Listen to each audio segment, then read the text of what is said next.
Let's take it to the United States, where Democrats displayed a newfound sense of optimism about the Kansas abortion rights after voters backed a measure protecting abortion rights.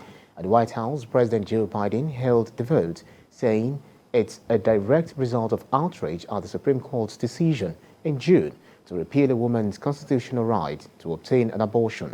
There is more in this report. We do not want the government making our health care decisions for us in Kansas. As a close run-in ended in victory for the supporters with the Kansans for constitutional freedom, the message is clear. We are thrilled and relieved, and at the end of the day, we trusted Kansans to make their own decisions about medical care, and it turns out all of Kansas does too. Cheering, hugs, tears of joy filled the room as supporters of the Vote No Watch party reacted to the abortion ballot measure failing 60-40. Doors opened at around 6, and by 10:30 the room was full. Among supporters were Representative Sharice Davids, Senator Denise Kise, and Planned Parenthood President and CEO Emily Wales. And now, Vote No supporters are focused on the next steps. The next steps really is making sure that women continue to have access to health care in Kansas and that we protect the constitutional rights and freedom of women here to make decisions about their bodies. Lawmakers will come back in January and try different things, and so we will be there to make our voices heard and make sure that the rights of women are protected.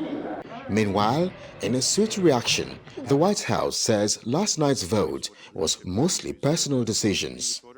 Americans in Kansas turned out to challenge views that would move the country backwards, with fewer rights and politicians invading our most personal decisions, and they won. In the wake of Dobbs, the president predicted people would turn out in record numbers to reclaim rights stolen from them, and they did. This is a big deal for women who can't afford to have abortion. This is a big deal for women who are trying to figure out how are they going to pay for their health care. Last night, in the American heartland, the people of Kansas sent an unmistakable message to MAGA Republican extremists: back off women's fundamental rights.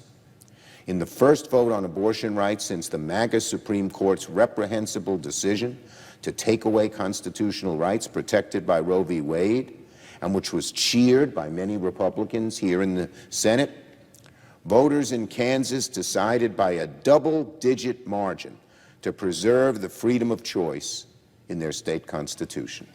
With the nation's eye on Kansas, the state now sets an example for elections to follow.